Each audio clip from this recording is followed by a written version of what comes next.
Et je vais vous inviter à vous lever maintenant pour la lecture de la parole de Dieu. Seigneur, bénis ces instants. Glorifie-toi au milieu de nous ce matin. Nous sommes, Seigneur, avec des cœurs disponibles pour recevoir ta parole. Laisse qu'elle tombe sur une terre que tu as préparée afin qu'elle porte des fruits pour l'éternité. Amen. Nous allons lire ensemble un texte, deux textes en fait dans le livre du prophète Amos. Amos, le chapitre 1er. On va lire les versets 1 et 2. Et puis je vais sauter, je vais aller au chapitre 7.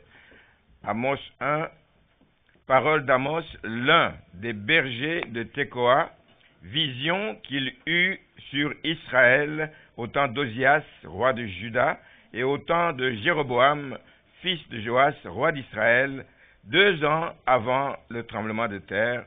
Il dit, de Sion, l'Éternel rugit.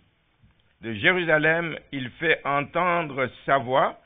Les pâturages des bergers sont dans le deuil et le sommet du Carmel est desséché. On va aller au chapitre 7 d'Amos toujours, le verset 10. Amos, chapitre 7, le verset 10. Alors Amatsia, prêtre de Bethel, fit dire à Jéroboam, roi d'Israël, Amos conspire contre toi au milieu de la maison d'Israël. Le pays ne peut supporter toutes ces paroles. Car voici ce que dit Amos. Jéroboam mourra par l'épée et Israël sera emmené captif loin de son pays.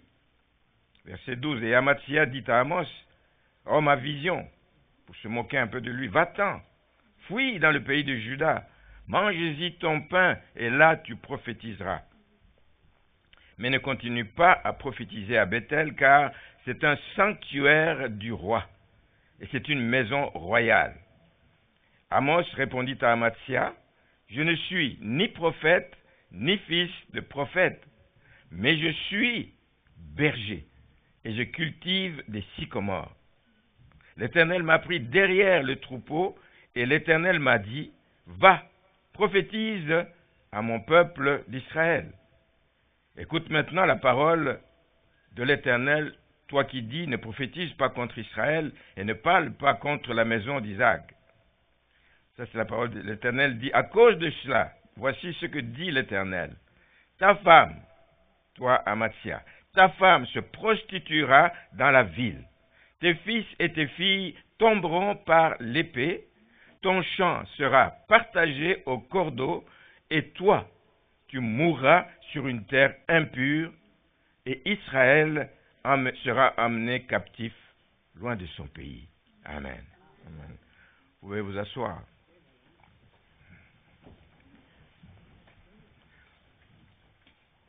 Il y a parfois des choses que seul le prédicateur ressent quand il est devant la chair.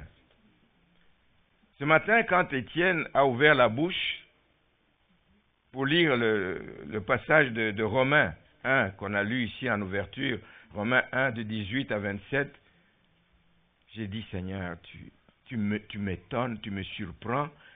Seigneur, tu sais ce que tu fais. Il y a des choses que nous, on ne comprend pas. Je ne voulais pas le dire, mais je vais le dire. À minuit hier, j'ai effacé mon message. J'avais préparé pour ce matin. Je l'ai effacé. Je dis, quoi?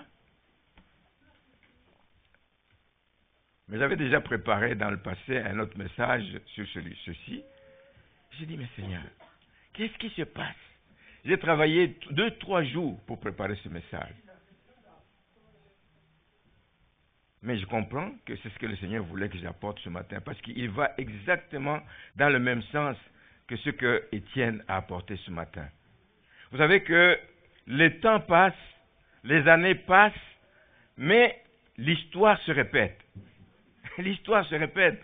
Ce qui a été dit au temps d'Amos, ça a été dit au temps de Paul, quand il s'adressait aux Romains.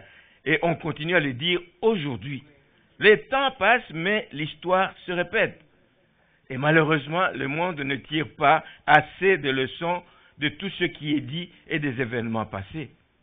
Ce qui a été dit ici au temps d'Amos est arrivé. C'est arrivé dans la vie d'Amathia, c'est arrivé dans la vie d'Israël. Donc ce qui sort de la bouche de Dieu ne sort pas en vain. Paul dit dans l'épître de Paul aux Corinthiens, au chapitre 10, que tout ce qui est arrivé à nos prédécesseurs doit servir d'exemple. Ça n'a pas été écrit juste pour remplir un livre qu'on appelle la Bible, ça a été écrit pour que ça nous serve d'exemple, afin que nous ne puissions pas commettre les mêmes erreurs que eux, afin que nous ne puissions pas tomber dans les mêmes erreurs que eux. Ça a été écrit pour que nous soyons édifiés, que nous grandissions, que nous changions, que nous nous approchions davantage, que nous ayons du plaisir à être attirés de plus en plus vers le Seigneur. Le livre d'Amos, il n'est pas très gros là, mais il commence avec des paroles vraiment terrifiantes. Terrifiantes. Nous avons dit ici, de Sion, l'Éternel rugit. De Jérusalem, il fait entendre sa voix. Les pâturages des bergers sont dans le deuil. C'est des paroles terrifiantes. Pourquoi des paroles terrifiantes? Pourquoi Dieu doit envoyer des paroles terrifiantes? Parce qu'il y a un temps où la patience de Dieu, et Étienne l'a encore répété ici, il y a un temps où la patience de Dieu est finie. Il a tellement parlé, il a tellement averti, il a tellement demandé aux gens de changer, mais il y a un temps où la patience de Dieu était finie. Ici, dans ce cas, à cause de l'idolâtrie de ce peuple qu'il a tant aimé, qu'il a sorti de l'esclavage, qu'il a fait marcher pendant des années dans le désert, un peuple à qui il a donné la terre promise. Il a défendu ce peuple pendant des années dans tous les combats qu'il a eus, mais le peuple marchait dans l'idolâtrie et marchait dans la méchanceté. Le cœur de Dieu saigne. Le cœur de Dieu saigne. Et Dieu a toujours averti. Dans Amos, il dit au chapitre 3, verset 7, « Car le Seigneur, l'Éternel, ne fait rien sans avoir révélé son secret à ses serviteurs, les prophètes. » Et quand Dieu révèle le secret de ce qu'il va faire, ce n'est pas pour que les prophètes les gardent pour eux, c'est pour qu'ils l'annoncent. Et que le peuple qui écoute et qui entend change. Mais les cœurs sont durs. Les cœurs sont endurcis. Les cœurs sont fermés à la parole de Dieu et c'est bien dommage. Pensez à tout ce que Dieu a averti avec les gens à l'époque de Noé. Il a averti pendant 120 ans. Le prédicateur, il a parlé pendant 120 ans à cause de la méchanceté de l'homme. C'est dans le livre de Genèse, on ne va pas lire.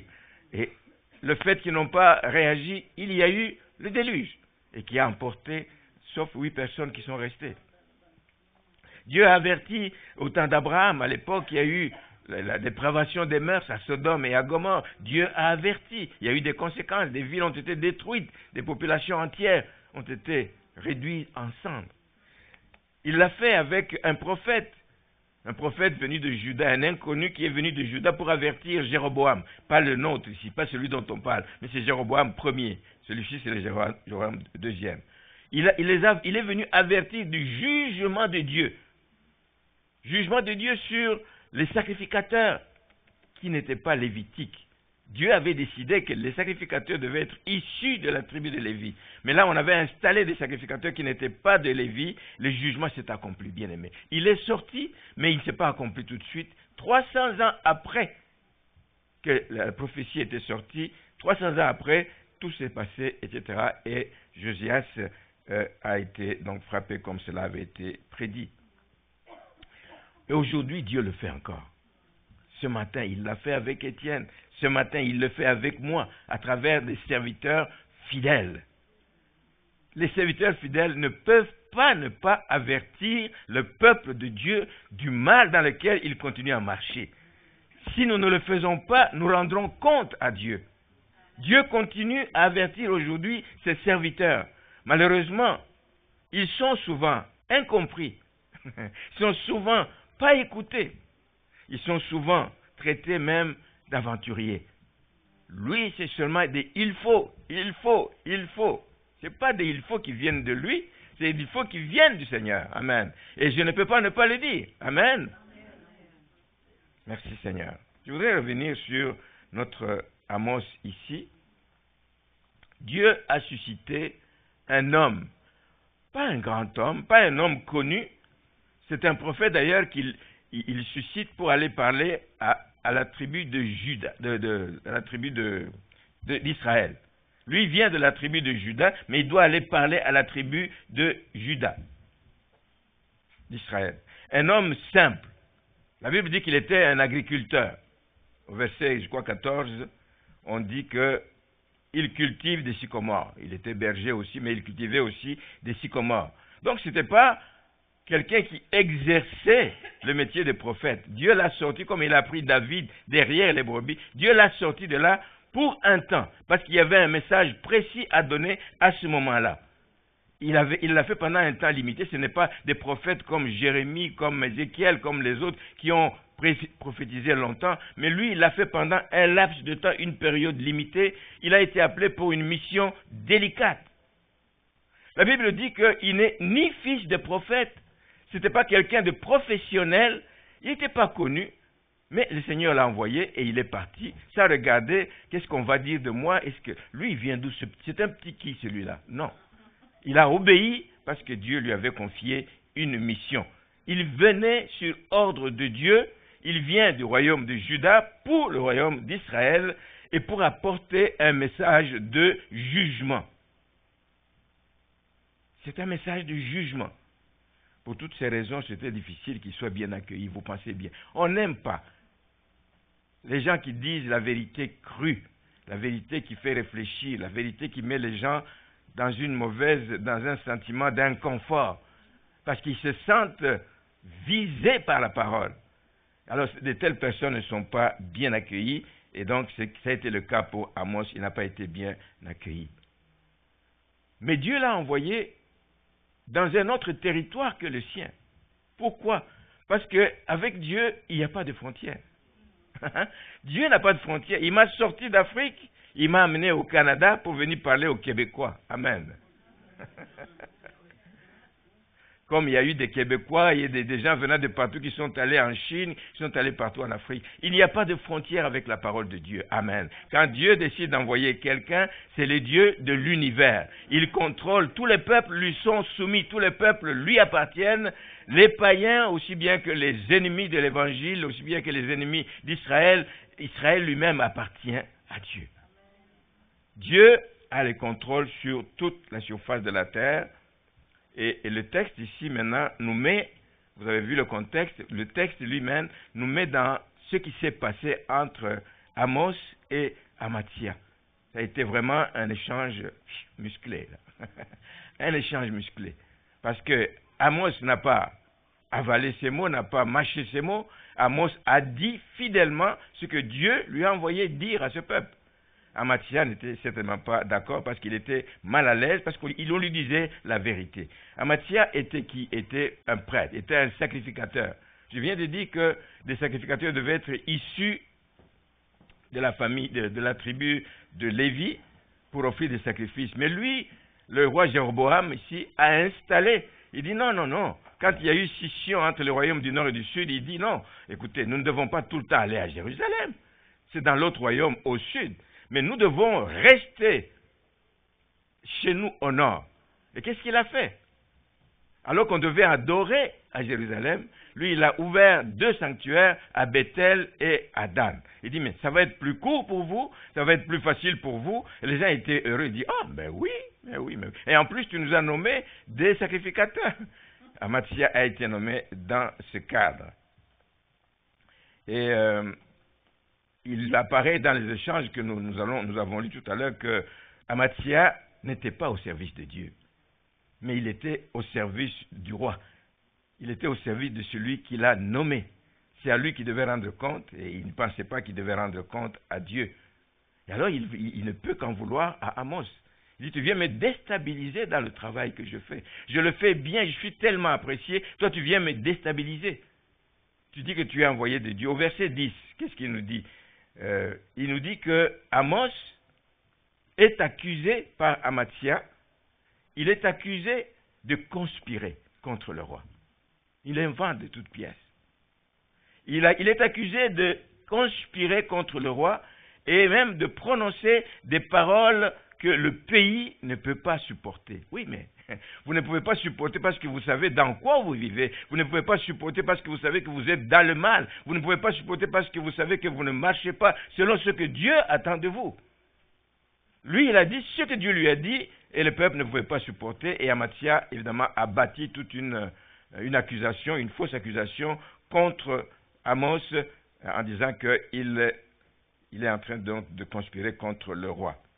Mais il a parlé et il a commencé à dénoncer, c'est ça le contenu de son message.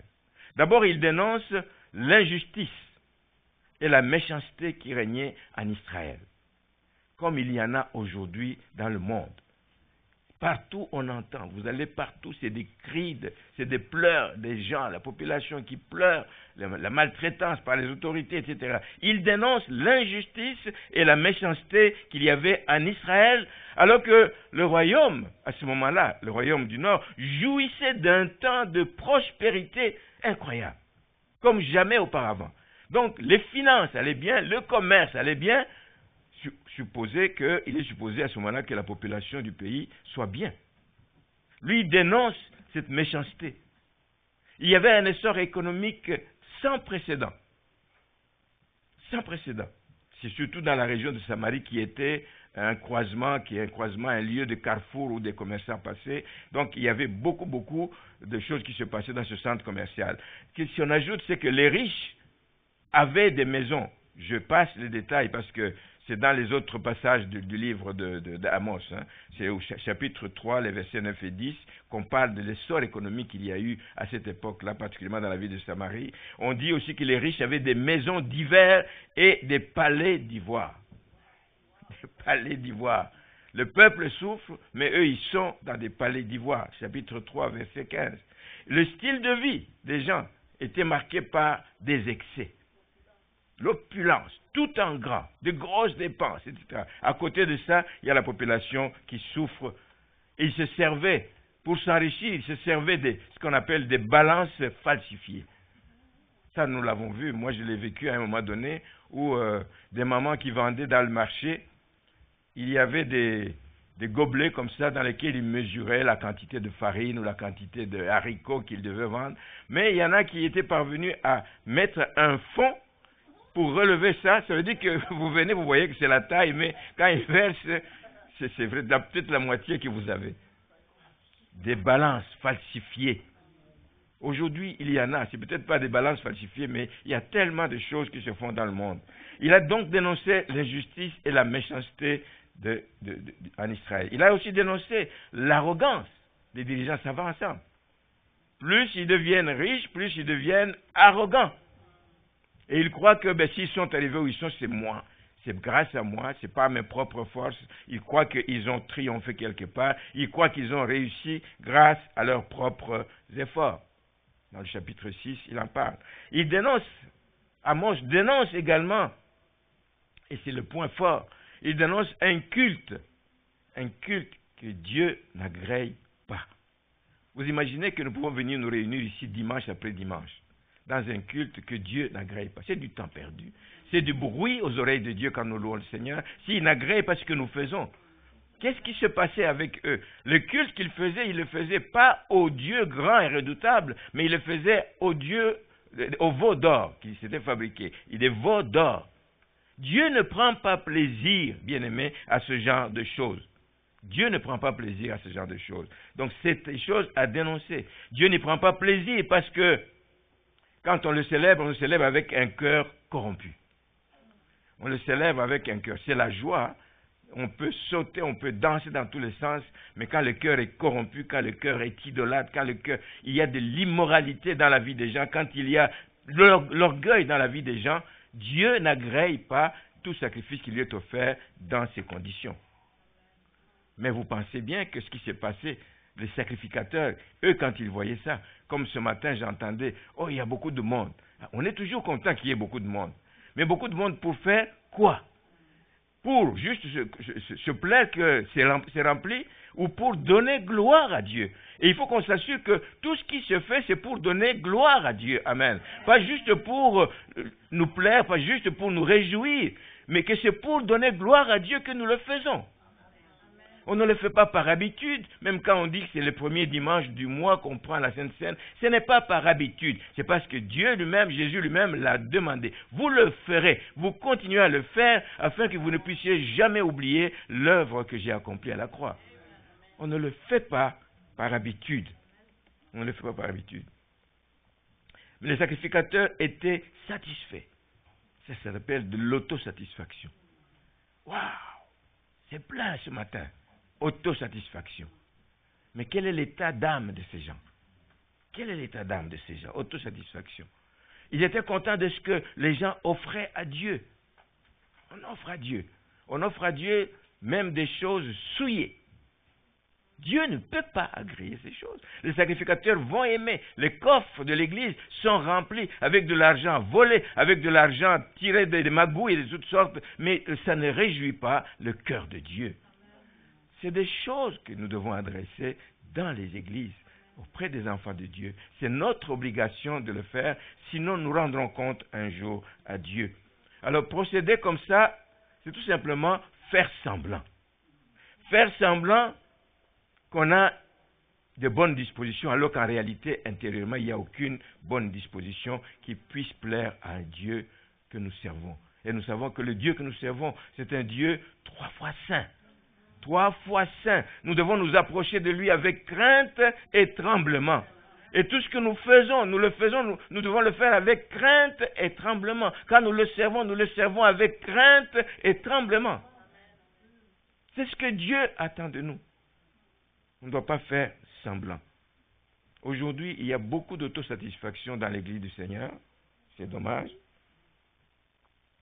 Il y a la compromission qui a pris place dans l'Église, il y a la fausseté qui a pris place dans l'Église, même si, aux yeux des gens, aux yeux des aveugles spirituels, ils ont réussi.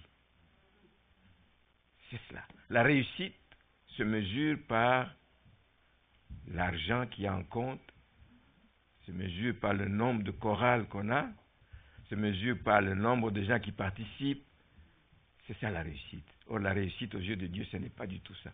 Même dans une petite assemblée, mais une petite assemblée qui craint le Seigneur, une petite assemblée qui sert Dieu avec dévotion, avec amour, Dieu se réjouit. Dieu prend plaisir à ce que nous faisons dans des conditions comme cela. Mais la tendance de l'homme, toujours de se satisfaire lui-même. La tendance de l'homme, c'est de voir ce qui est visible, les performances visibles. On est passé de ci à ça, on oublie que Dieu voit au-delà de ces choses là-bas, etc., etc.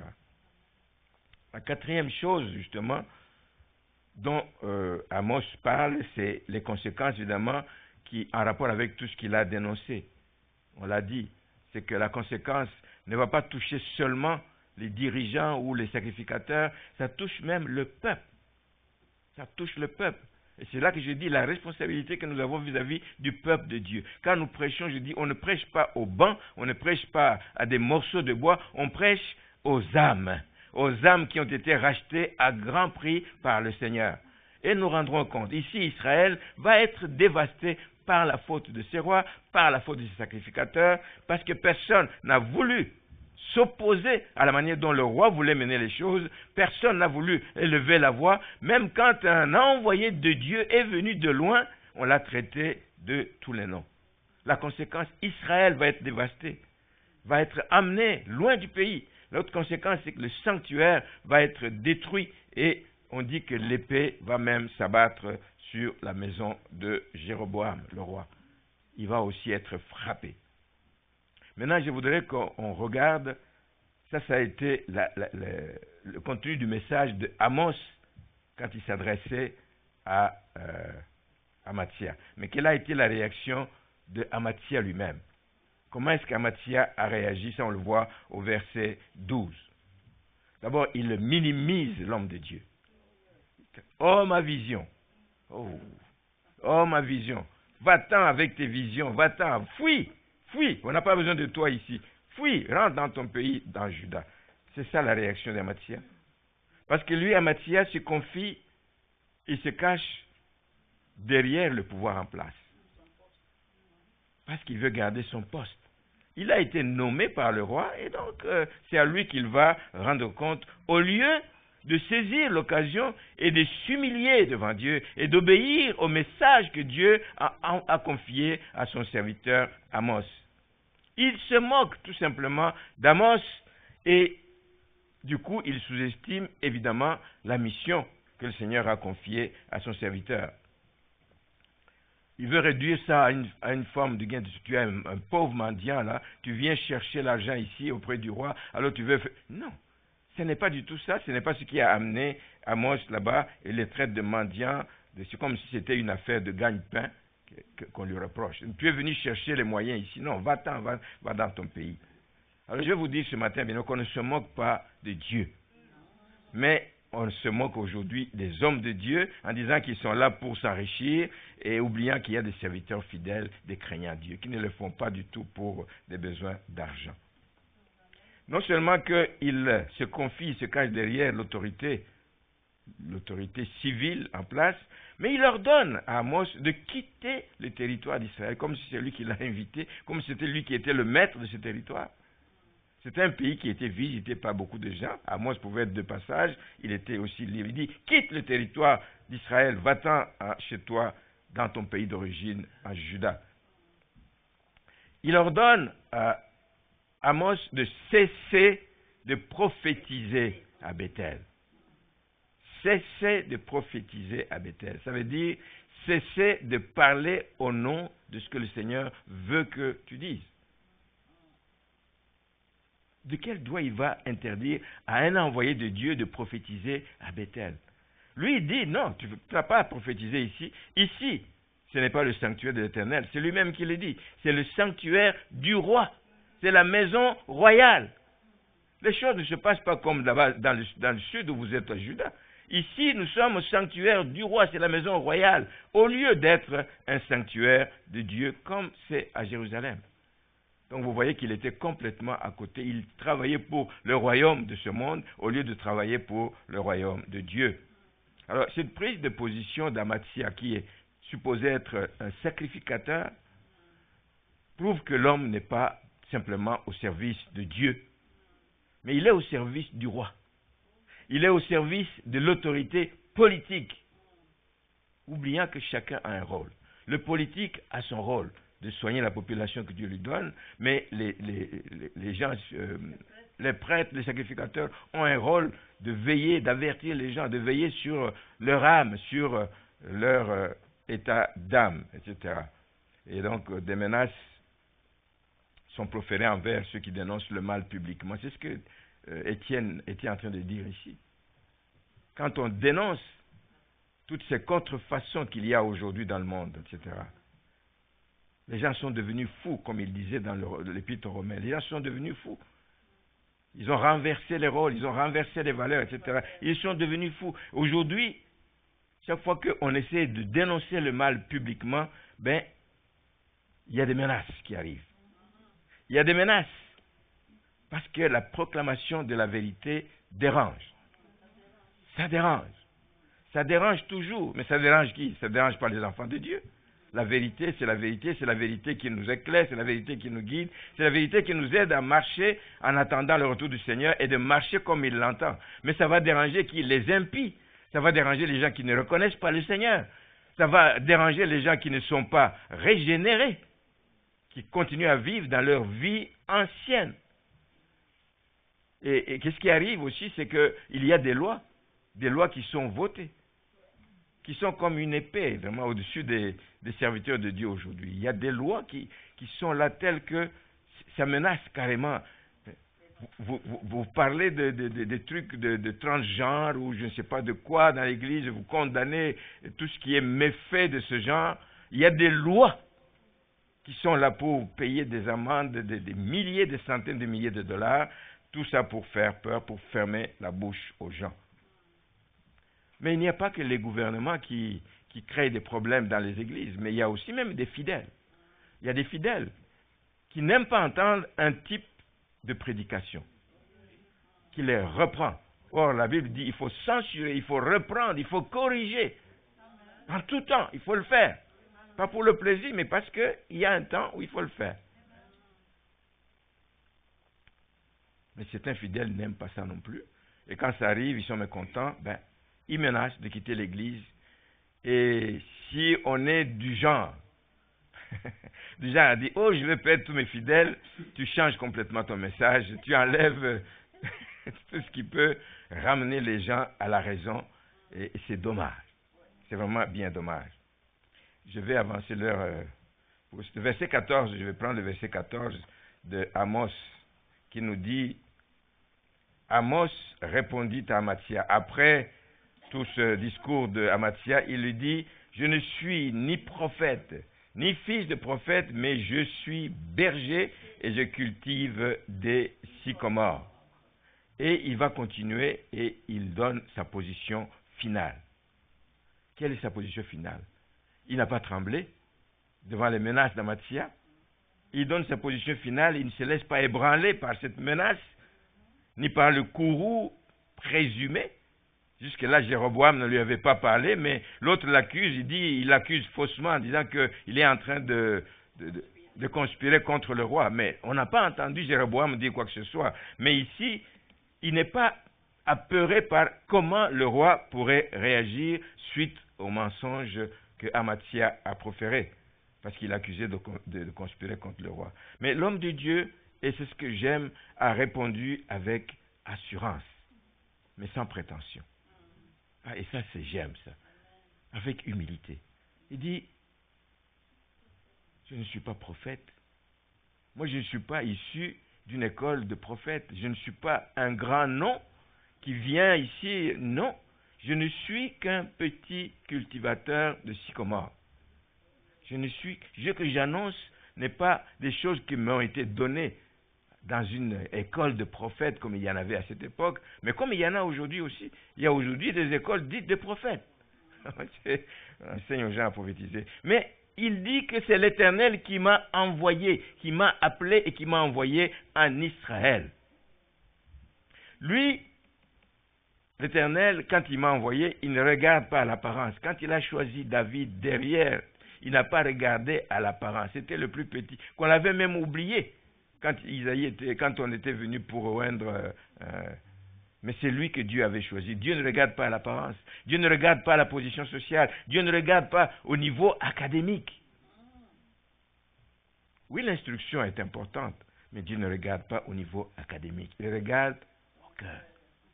Il regarde au cœur. Nous devons veiller sur notre cœur plus que toute autre chose. Qu'est-ce qu'on entretient dans ce cœur? Est-ce que ça glorifie Dieu? Là où personne ne voit ce qui se passe à l'intérieur de vous. Mais comment Dieu vous voit? Comment Dieu pense? Qu'est-ce que Dieu pense de vous? Veillez sur votre cœur. L'apôtre Paul le dit aux Corinthiens, dans 1 Corinthiens 1, le verset 26. Considérez, frères, que parmi vous qui avez été appelés, il n'y a ni beaucoup de sages selon la chair, ni beaucoup de puissants, ni beaucoup de nobles. Dieu appelle quelqu'un pas pour aller impressionner les gens vers qui il envoie. Dieu se sert des gens humbles, mais c'est lui qui les remplit de puissance. Quand la parole sort de leur bouche, elle sort avec la puissance de Dieu et ça va aller toucher et déranger les cœurs qui doivent se convertir. Mais Dieu a choisi les choses folles du monde pour confondre les sages. Dieu a choisi les choses faibles du monde pour confondre les fortes. Et Dieu a choisi les choses viles du monde et celles qu'on méprise, celles qui ne sont point, pour réduire à néant celles qui sont. Pourquoi? Afin que personne ne se glorifie devant Dieu. Que personne ne se glorifie. Qui êtes-vous pour vous glorifier devant Dieu? Amen. De l'herbe, que de l'herbe qui sèche. Le soleil vient, le soir, vous êtes à terre. De l'herbe qui sèche. Donc il le fait avec assurance.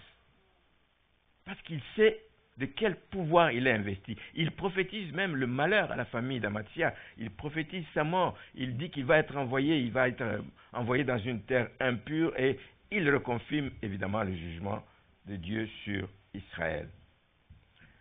Alors nous sommes à une époque où le faste qu'il y avait en Israël, la prospérité qu'il y avait en Israël, ne peut pas faire croire à quelqu'un que les propos, les paroles qui sont sorties de la bouche d'Amos allaient se réaliser. C'était tout simplement inimaginable. C'était tout simplement inconcevable que ce qu'il dit que mais ça va arriver. Mais non, ils sont dans un faste, ils sont dans une prospérité. Tout va bien, tout va bien. Je veux dire, du camp des riches et du camp de ceux qui sont au pouvoir. Et pourtant, la parole de Dieu est claire. Quand il a parlé par la bouche d'Ésaïe, il dit, Ésaïe 55, verset 10, « Comme la pluie et la neige descendent des cieux, et n'y retournent pas sans avoir arrosé, fécondé la terre, etc. Ainsi en est de ma parole, celle qui sort de ma bouche. » C'est Dieu qui parle. « Elle ne retourne point à moi sans effet, sans avoir exécuté ma volonté et sans avoir accompli mes desseins. » La parole de Dieu, quand elle sort, ce n'est pas la parole d'un homme. Prenez-la comme la parole de Dieu, traitez-la comme la parole de Dieu et comportez-vous en conséquence.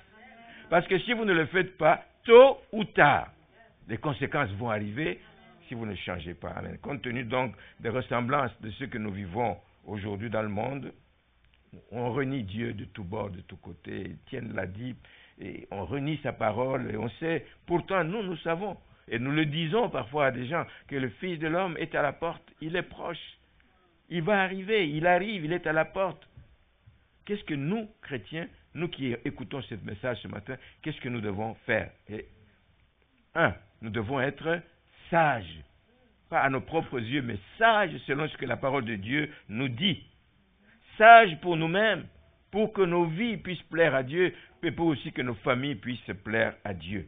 Nous devons également avertir, on ne vit pas que pour nous-mêmes. Nous sommes des disciples, nous devons faire des disciples, on l'a vu dans le film de vendredi. Le patron de la boîte a formé dans ce jeune homme un disciple, et tous ceux qui passent dans son entreprise devenaient des disciples. Un très bon film que j'encourage à plusieurs de suivre, il y a beaucoup de leçons. Avertissons donc ceux qui font la sourde oreille à ce qu'on peut appeler le rugissement de Dieu. Dieu rugit de plusieurs manières. Aujourd'hui, il y a tellement de catastrophes naturelles dans le monde. C'est des messages qui nous sont passés. Et ça arrive à répétition. Et c'est de plus en plus rapproché. C'est de plus en plus fréquent, bien-aimés. Il y a les bruits des guerres. Tout le temps, tu ouvres Internet, on dit la troisième guerre mondiale est à nos portes, etc., etc. C'est des avertissements que nous avons. Il y a des famines à travers les pays, etc. Des pluies ravagent, ils emportent toutes les cultures, etc. Les populations se retrouvent sans moyens. Ce que nous avons à faire pendant ce temps, c'est annoncer l'Évangile, la seule vérité qui libère et qui n'est jamais périmée. Annonçons-la à ceux qui sont aveuglés. Il y en a qui sont aveuglés par leur argent. Ils sont aveuglés par leur argent. Ils dorment sur leur argent, ils n'en tirent même pas profit. Je racontais à Donna l'histoire d'une femme qui est morte et qui a laissé un héritage, je ne sais plus, 100 millions ou je ne sais plus combien. Elle avait beaucoup d'argent. Mais elle ne pouvait rien faire pour elle-même, pour des besoins évidents. Même une fois son fils est tombé, il s'est blessé. Il est allé chercher, il courait dans les rues pour chercher la clinique la moins chère, pour ne pas dépenser son argent. À des gens comme ça, on doit leur parler. Ils sont aveuglés par leur argent. D'autres sont aveuglés par leur position sociale. D'autres sont aveuglés par les tromperies des séducteurs. Mais pour dire pour cette femme-là, elle a fini par voir la jambe de son fils amputée parce qu'il ne voulait pas dépenser pour des soins qui n'étaient pas extraordinaires. Elle est morte, elle a tout laissé. Des centaines de millions de dollars, je ne sais plus combien. Là. On a déjà connu des gens comme ça, peut-être moins riches que cette femme, mais qui dormaient sur un paquet d'argent. Là. Le jour où il meurt, on va trouver ça en dessous du matelas, mais il passait son temps à quémander dans la rue. C'est cela, c'est des choses qui arrivent. Bien aimé, tous ceux qui se basent, qui croient qu'ils sont ce qu'ils sont, et parce qu'ils ont une certaine sécurité matérielle, elle n'est qu'apparente. Nous avons besoin de Christ. Nous avons besoin de la présence de Christ dans nos vies. Nous avons besoin que lui seul nous prenne en charge et nous savons qu'il va nous faire cheminer dans les voies du succès et dans les voies du bonheur, mais pas le bonheur selon les hommes, mais le bonheur parfait selon Dieu. Amen. Il est la source du vrai bonheur et c'est vers lui que nous devons aller. Amen.